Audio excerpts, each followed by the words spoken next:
All right, aloha, and welcome to another Aloha Friday drip here in the beautiful Maui, Hawaii. It's whale season. It's freaking awesome right now. So many whales here. I mean, right behind us, I don't know if the camera can see, but right behind us, first off, we got golfers. Look past the golfers. They're shitty. But seriously, that guy just shanked it. Stop thinking. Let things happen. And be the ball. Danny. But right past them is the ocean. And man, Jackson and I just sitting here and watch whales breach all day. And gosh damn it, I love whale season. It's insane. These awesome. Big, beautiful creatures jumping out of the water. It's amazing. It's so cool. It's beautiful. No. Speaking of creatures jumping out of a water, you're like, where am I going to take this out? Oh, I think I know where you're going with it. It's very funny. It's very funny. Lance and Ashton in our office both just had new little babies. They did. And just want to give them a shout out and a congratulations. Man, nothing better than being a dad. Just the best of the best of the best. Yes. Wanted to give them a shout out. Congratulations. Babies and moms are doing well. Yes. Ashton had a little girl. Lance had a little boy. Awesome. The multifamily mindset family is just growing, and it's so good to see. We love it. Awesome. So congratulations to those two for sure. For sure. In the last trip we talked about, we did a multifamily market update.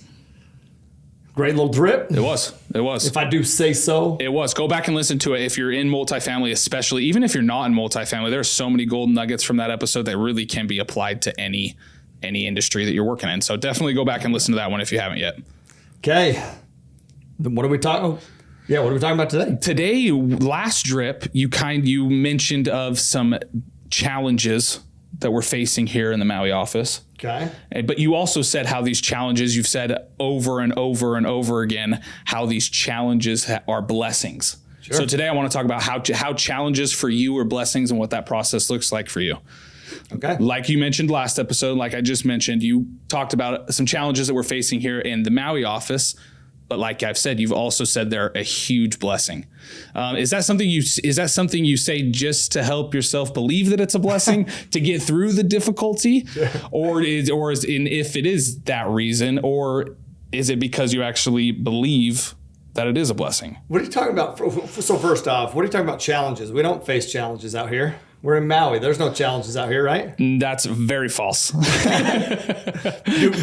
people perceive it that way, though? Yeah, sometimes I think people look at Maui. It's paradise. It is, no doubt, beautiful here. But no, it comes with its own set of challenges for sure living out here. It does, man. Yeah. And you know what, dude? Business comes with challenges. Uh-huh.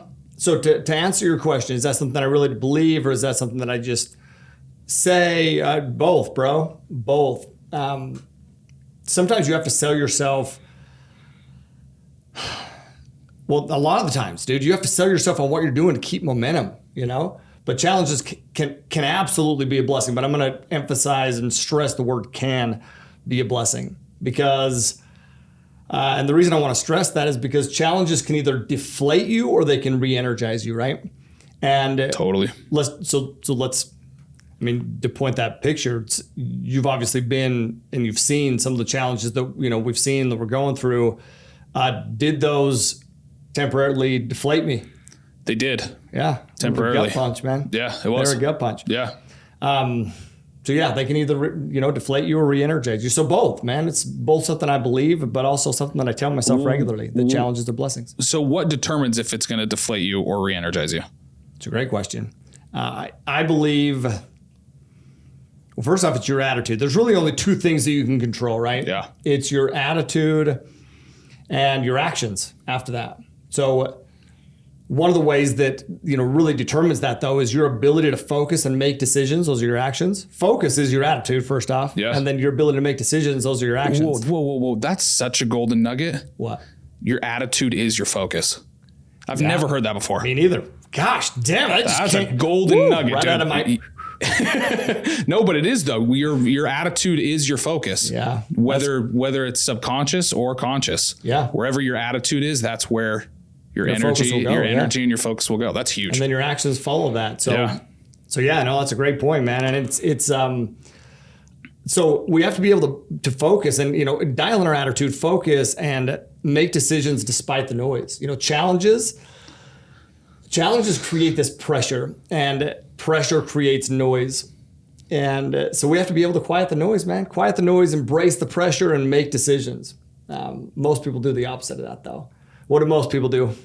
They get frustrated, give up, turn a cheek, try to go a different direction, try to go a different direction. Yeah. Yeah, they just allow the noise to distract them. Yeah. That's so easy, dude. That's so easy to do. But if that's the case, if we allow the noise to distract us, then instead of making decisions, we spend time worrying about shit that doesn't matter. And that will deplete your energy, man. That'll deplete your energy and your confidence quicker than most people think. I would believe that that's what kills most people, is worrying about things that don't matter, which then depletes their energy, which then kills them, literally or figuratively. Yeah, whatever it is they're trying to do. For real. Totally. So when we get caught in the noise, think about this. When we get caught in the noise, like what do we usually begin to picture? When we have challenges, what do we? We talked about this yesterday. Yeah.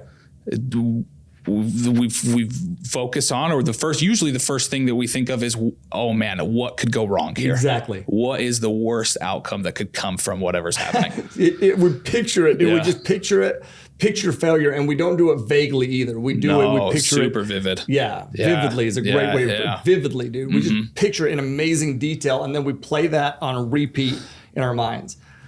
A lot of times, I think we even pull from past failures, right? Yeah. And we replay them in our minds. And obviously, that's a slippery slope, because if that's what you're continually envisioning, if that's what you're continually putting on a repeat, well, dude, you'll begin to create that in your life, you know? Yeah, it reminds me of a book. I'm gonna drop a book here. Let's hear it. You're always dropping books, but I'm gonna drop a book here. It's called How a Man Thinketh. Have you ever read that? It's a short read, very powerful read though. Great read. Right, and it's right in line with what it is that we're talking about right here. How a Man Thinketh. That whole book's about you visualizing whatever it is you're trying to accomplish first, and it talks about it in a very positive light. Right, it talks about how your mind is very powerful to create. It can literally create your future. Yes. But it can also be very negative thing if you're constantly picturing and living these negative things that could potentially happen. So think about what you just said. You said your mind can, and I would say, and will create your future, positive or negative. Positive or negative. But that's the choice, right? So, but also, bro, that's why. So first off, I do love that book, man, and it's a short read. Like, dude, so good though. Yeah, it's so good. So man. good. Who's the author? Do you remember? I can't remember. God, by the way, speaking off the top of my head, that we can't remember, we got a lot of shit for not remembering Russell Simmons, man. I mean, geez almighty. That was embarrassing. And Rev Run. That was embarrassing. It was. I was embarrassed. Well, you should be. Your middle name's Simmons, for shit's sake. Okay, back to topic here. But that's why. To one of your questions, is that what I just tell myself? Well, I don't just tell myself, meaning that I tell myself that challenges are a blessing. I don't just tell myself that, like, and you've probably seen me do this, but I begin to sell myself on why that's the case. This is a blessing because I literally just start to sell myself. You do. On that. You list out why it's a blessing. Can I tell you that I think that's one of the biggest keys to success? Sure. Selling yourself. Like, that's the most important sell that we have. Oh, I love that. It is. It just is, man. Like, I look at even, and I just kind of thought about this for a second, but I think of even when I started down the multifamily space, bro, I believe that was successful because I sold myself, dude, on that this was exactly what I needed to do. No matter what, I sold myself on that every single night, dude. I would sit there in bed and I would literally falling asleep, and I didn't know what I was doing. I've mentioned this a few times at events, but I didn't know what I was doing. But now I do, and I know how powerful it was. But I was just dreaming, bro. I was dreaming and creating this new story of, okay, man, I did this deal, and then I did that deal, and then, oh man, that helped me do this, and then I could do this, and then I was just dreaming, you know? And it was like, that's so powerful though, because our nervous system can't tell the difference between real and imagined. So if you think about that, we put a vivid images, those vivid failure images on repeat, dude, we'll start experiencing the feelings that come with that failure. And that's detrimental. But think of the opposite though, right? You do the opposite and you keep your mind focused on positive solutions. The opposite will then happen. You're going to picture, that goal in vivid detail where you're looking to get to. That's why it's so important. We start in our curriculum, mentorship curriculum. One of the first things that I talk about at the trainings is your why, your why, your why. I think a lot of the times people look at that and they're like, okay, yeah, but I want to learn about real estate. So I'm going to skip this portion. I'll come back to this portion, but I'm not going to really spend a couple days on this because I'm going to skip this portion and just get to the real estate side. The knowledge. Yep. Yeah. But then what happens when they come up against a challenge? Well, the only thing that they can picture in vivid detail is failure, struggle, what they're going to look like, their fears. That's all that they can picture because they haven't taken time to define what the other side looks like. That's why it's so important. Because then when you hit that challenge, now what you do is you sit back and picture the goal in vivid detail and you put that mother effer on repeat. And then all of a sudden the feelings that we experience will be a lot different, right? They'll create self-confidence, courage, faith, direction, purpose. So dude, you have to intentionally flip that script. And that's kind of how my brain is wired most of the time. Obviously none of us are perfect, but it's how my brain is wired. It's like there's a challenge, there's something that I know that I'm going to have to put my time, my effort, my direction into. Now it's like I begin to sell myself exactly on why that is for the best. And then it's my job to sell everybody else on why that's also for the best. Can I mention one other thing that you do here? Yep. You also identify what the issue was so it doesn't happen again, which I think is you take responsibility of whatever it is, whatever that challenge is, you take ownership of what it is. Why do you do that? First off, thank you for saying that. But I know why I do that in these situations, but I wanted to ask you, why do you take ownership of challenges, even necessarily when they're not your fault per se? Because one of my favorite books is Extreme Ownership. Such a great book. And, dude, I just played... I played the victim card for so long. Anytime I think about ownership, I think back to being in high school. And I think back to, dude, I was pretty decent at football, but there was a time where I started to sell myself on the fact that the coaches didn't like me. That's what I sold myself on. Yeah. And I always, literally till I was late 20s, if somebody would ask me, did you, go play college ball? I'd be like, no, it's because my coaches didn't like me. Like I was a victim. Yeah. Well, then I read Extreme Ownership and I'm like, holy shit, dude. No, man, we got to take ownership for everything. Because what that really does, that makes you the creator instead of the victim. Yeah. Which is crazy if you think about that. Yeah. Owning everything. So challenges come up and being able to sit back and identify what you did wrong. You're taking ownership for the situation. You're removing the shit that you can't control. Right. But there's always things that you can do better. Yep. Period. So absolutely, I pride myself and I want to do that because that's how I can feel confident that I won't F it up again. Dude, I'm obsessed with growth. You're obsessed with growth. We're all obsessed with growth. Hopefully, y'all who are listening to this are obsessed with growth. But I also know, dude, I know that I'm going to get to where I'm going, which also makes me more equipped to deal with whatever the challenge is. So it's not circumstantial. I believe a lot of the times, let's circle this back. I told you the two things that we can control are our attitudes and our actions. But I believe a lot of the times our attitude is circumstantial. Hey, I'm going to get to where I'm going as long as everything's going great. But immediately when something goes wrong, it's like now my attitude is, well, fuck, I'm not going to get there. Yeah. It's not fair. Something's not there. I refuse to allow my attitude to be circumstantial. It has to be, no, I'm going to get to where I'm going no matter what, dude. I'm getting to where I'm going. We are going to get to where we're going, but I can only do that if we focus on what mistakes we made and identify so we don't make it again. We can talk about one of the challenges we're currently facing right now, which is, we just lost our entire content team. Everyone. Yep. That is a damn challenge, dude. It is. The crazy part, that's not even the biggest challenge that we're going through. Yeah.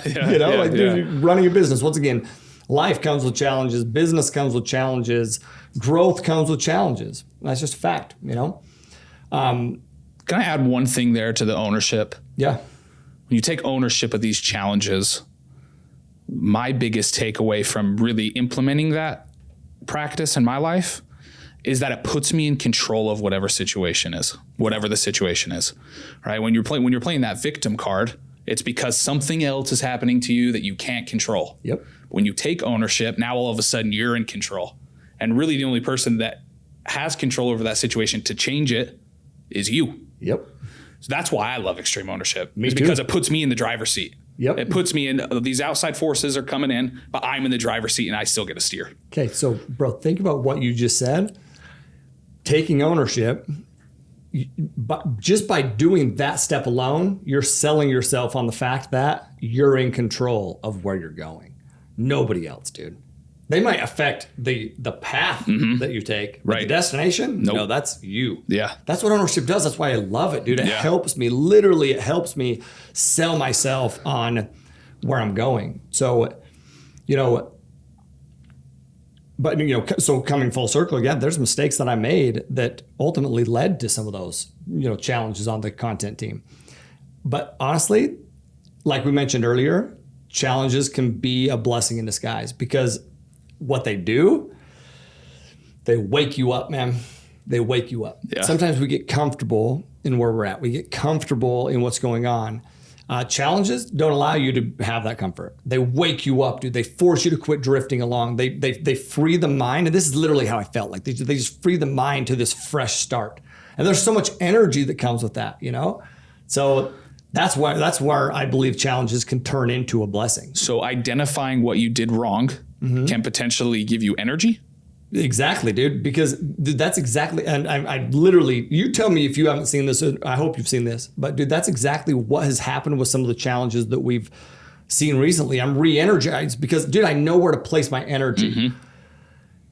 And that's powerful, dude. Like the challenges, the struggle, that brings awareness to what needs the work, to where you need to place your focus. And without that awareness, the work isn't meaningful. You're just kind of drifting along. But with that awareness, everything is for a purpose. And where do I think energy comes from? Where do I know energy comes from? Purpose. When you're working on your purpose, you're energized, dude. Yeah. You have energy. Yep. So yeah, man, identifying it helps you understand once again, I take ownership and focus on the controllables. Yeah. And that provides this massive amount of purpose and energy. So, and to loop back into what you said about our education that we have, identifying your why up front. Yeah. Because it gives you that energy and that purpose to push through these difficulties, yeah, these challenges. That's a great point. Like, identifying that literally helps you create energy for the process. It's great, dude. It's awesome. It does. That's where purpose comes from, dude. Like, listen, energy, like we talk about, working towards a goal and energy and how energy is a necessary aspect of success and that success requires energy. Well, dude, when we're working towards something, I heard an example the other day and I can't remember who said it. Might have been, honestly, I think it was Eric Thomas. I think it was. That's dude. Awesome. Yeah. Eric Thomas is going to be at our Peak Partnership event. And I'm probably going to butcher it, but he said something and he compared it to being on the hunt versus being a gazelle. So a gazelle is just running to not die. They're just running not to die. And then as soon as they realize that they're, not being pursued, then they can just chill. But if you're hunting, no. Your energy it's different, dude. You're going after something because you have purpose of what you're going after. You're on the hunt, dude. That provides tons of energy, man. I don't want to just go out there and survive. I want to go out there and hunt and thrive, dude. I'm going to get my meal. But why does hunting, you look at hunting and how he compared it, how does that compare to our businesses? Well, it compares to our businesses because my purpose, my why is my family. It's time. It's those kind of things.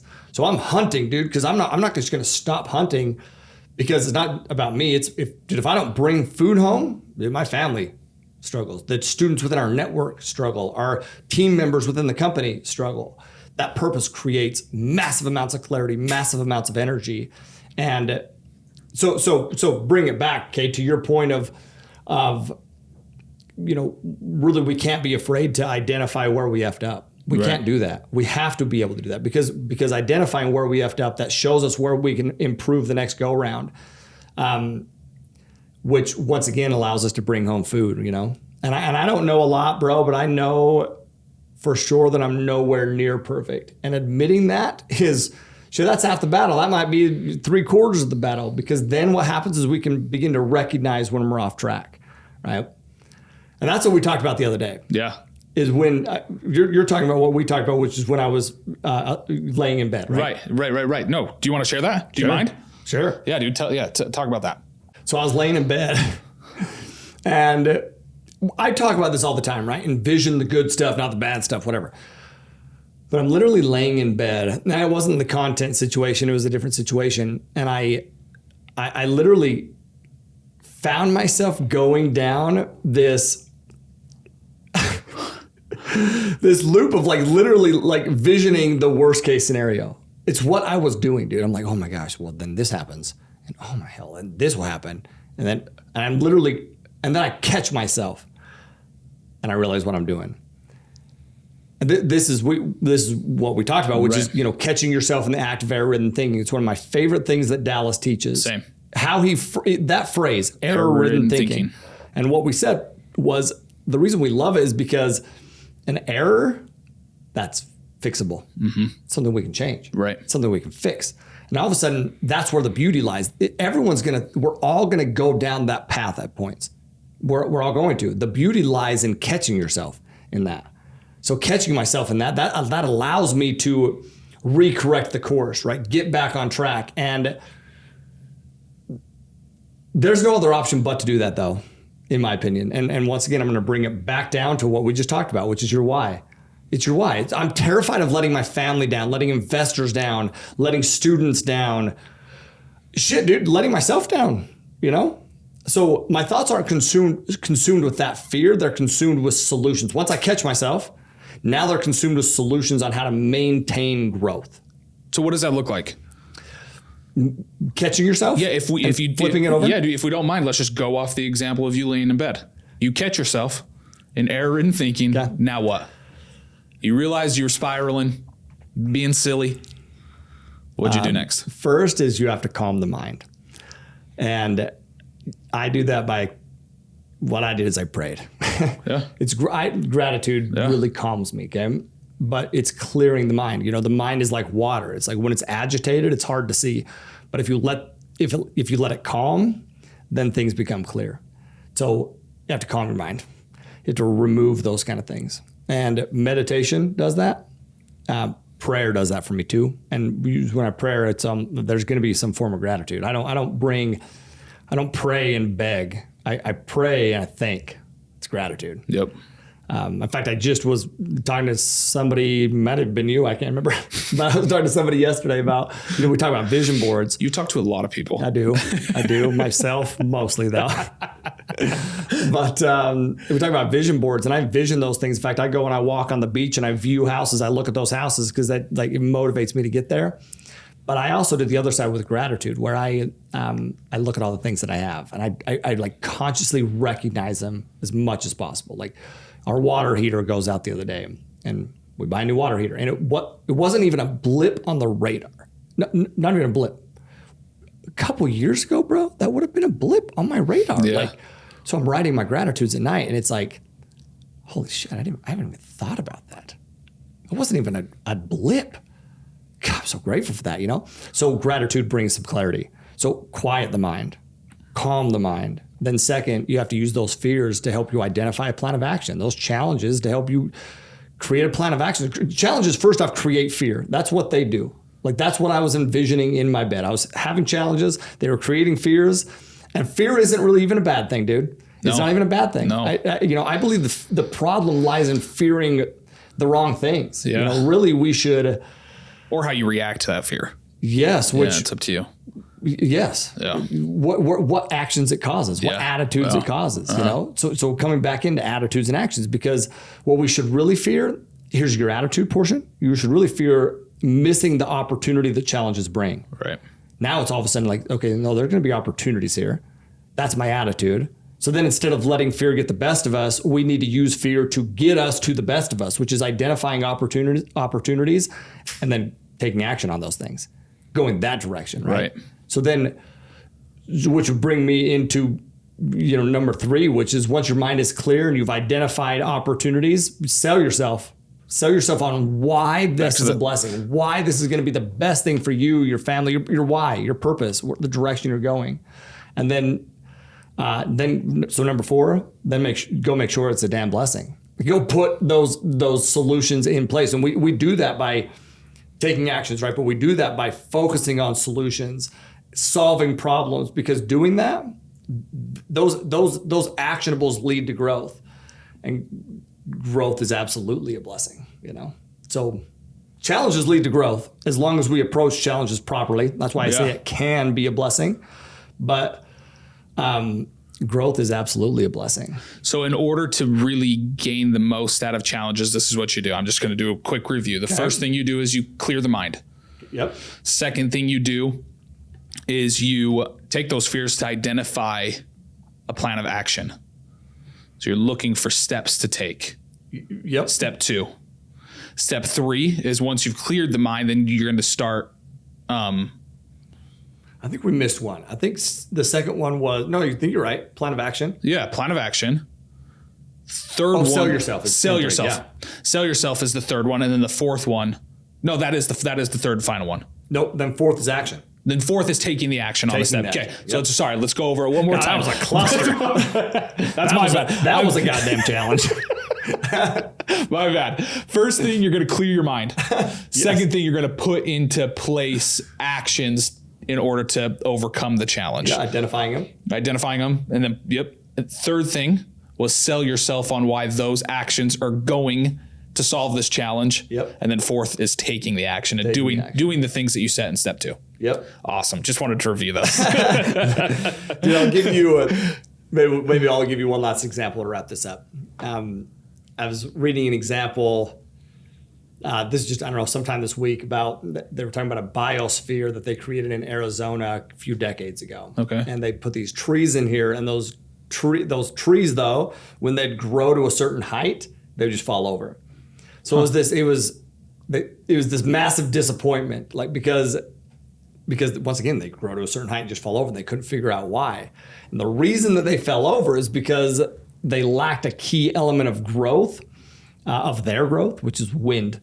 What wind does, which wind was not in the biosphere, wind forces the trees to grow stronger, right? To create deeper roots and grow deeper roots and stronger bark and all those kind of things. That's why they'd fall over, because they weren't experiencing those challenges along the way, the process, right?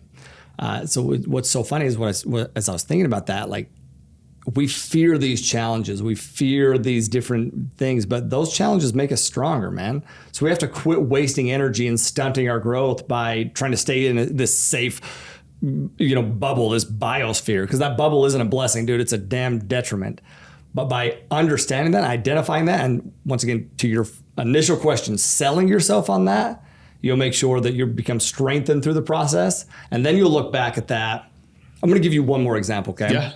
Because this just happened last night. And I don't know if you heard me talking about this in here, but I literally was laying in bed last night and I was thinking to myself, like, did I do something wrong? Like, did I do something wrong here?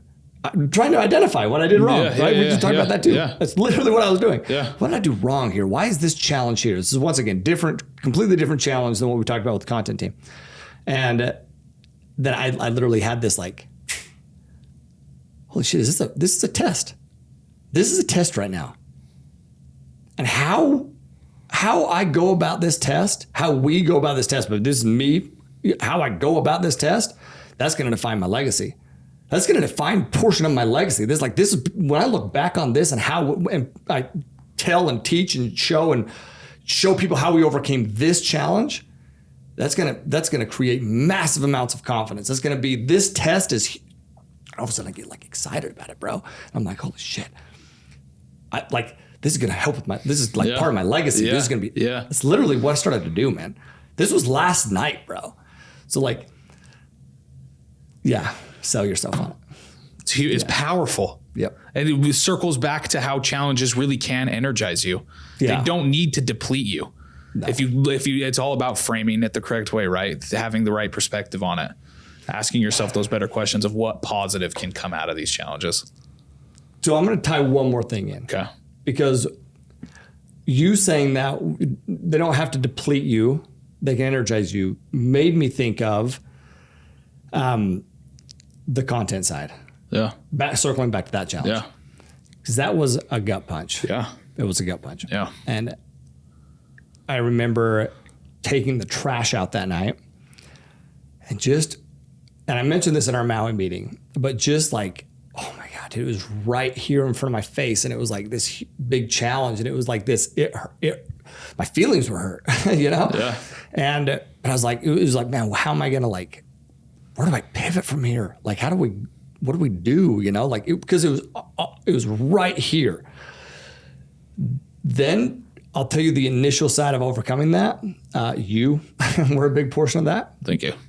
And, not sure how, but thank you. Because your inner circle, dude, your inner circle of people that bring you back in and re-energize you at that time too. So that's another element I want to put. Your circle of influence, your people that you surround yourself with that are like, that when you're depleted, when you feel, when you're not in your best frame of mind, the people around you that help you get there.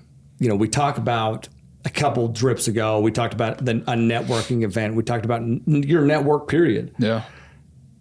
Bro, having people in your inner circle that you can rely on, that help you get back to there, I cannot put a price tag on that. Nobody can. And it's not just me. I know you just said me.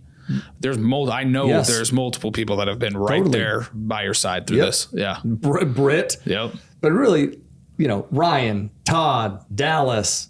I mean, it was Steve. It was crazy to see Melissa. I mean, it was just crazy to see how people just rallied. Yeah. Max, you know, Max stepped in. Shay, Joe. So many people stepped in and like, no, I mean, we're not going to skip a beat. Yeah. Dude, that re-energized me, man. That made it a lot easier for me to step back and be like, okay, now I can quieted my mind, dude. Yeah. To where I was like, okay, got that right out in front of my face, right? And then it's like, okay, no, this is going to be the best thing. And this is why, you know? Yeah. And it is. It is. No question, bro. It is. You watch. Everybody, you're out there right now. I'll challenge you and look at our content where it's at right now and then look in. Because nothing is immediate. Nothing. No. But I'm not in for immediate. I'm in it for, dude, I want to grow a legacy, I want all this that we're building to far outlast any of us. Yeah. So you just watch, man, what happens over 2022, where we're at now, and watch what happens over 2022, and you tell me if that wasn't a blessing. And then I'll, inform you on some of the other challenges, and you'll also see how those are blessings. You just watch, man. Stay tuned. Stay tuned. Subscribe, like, share, so everybody else can stay tuned as well. Yes, yes. All right, the Aloha value, the Hawaiian value, okay, is we're gonna do. I think it's Ohanui. Ahanui? Ahanui. I think it's Ahanui. Don't quote us on that. Ahahonui. Ahanui. Thanks. I think so. Which is enduring patience. But enduring patience, especially in times of great stress. Yeah. That is a powerful thing, man. And if you're truly living this value of Ahanui, then you have patience right when you have stress. And that patience leads to so much growth, because that patience, once again, it takes the focus off of, I look at patience as taking the focus off of the short term and looking at the long term. That's a great point. When the short term is magnified, stress is magnified. Yeah. But when you focus on actions in the short term, but then put your results, like what you're looking to get, in the long term, well, then stress goes away. Man, you focus on what you have to do, the actions, once again, which help with your attitude, or the attitude, once again, helps with your actions, and the actions will help you actually get to where you're going. So Ahanui, that's the Aloha principle. Love it. Any last words, wisdom, advice, golden nuggets out of your... No, I love that Aloha value. Enduring patiently. I think Be honest. Tell everybody where I got that from. I pulled it up. Yeah, that was I Jackson. sent it over to you. You were going to be so great. You were just going to give that to me, dude. You're like, no, I do love that value. No, but I saw that look in your eye. I was going to give it to you, dude. I wasn't going to take credit. It's team effort. That's team Jackson Simmons Campbell, And not team to be effort. that gets credit for that, not to be confused with the other Simmons. Rev Ron. Hey, not Rev Run. That is another Simmons. But what's the other one that we talked about? Gene Simmons. No, stop it. That's Kiss. Do you remember? Please don't tell me. I already forgot. No. Bro, it's your okay. You know what? Damn it. You know, I'm giving. forgot. You know what? I'm going to endure this with patience. Tell me. This stressful situation. Jackson. Rev Ron. Rev Run is his brother. I can't remember his name right now. It's not Gene. It's not Richard. I'm drawing a blank. It's embarrassing. But you know what? Well, I'm going to leave it. Leave it in the comments. I love it. Hey, listen, y'all. Thanks for tuning in to another Aloha Friday Drip. I hope you grab some value from this. And you know what? Those challenges that you're facing right now, because I know you're facing them, because we always face them. And if you're not facing them, then you're not growing, which means you need to go find some challenges. But if you're facing them, I hope this helps you get a different perspective to turn those sons of bitches into blessings, because that's exactly what they're waiting to become. Those challenges are waiting for you to turn them into blessings, because we control that, nobody else. So remember that, take it, and then also live always with aloha. Peace.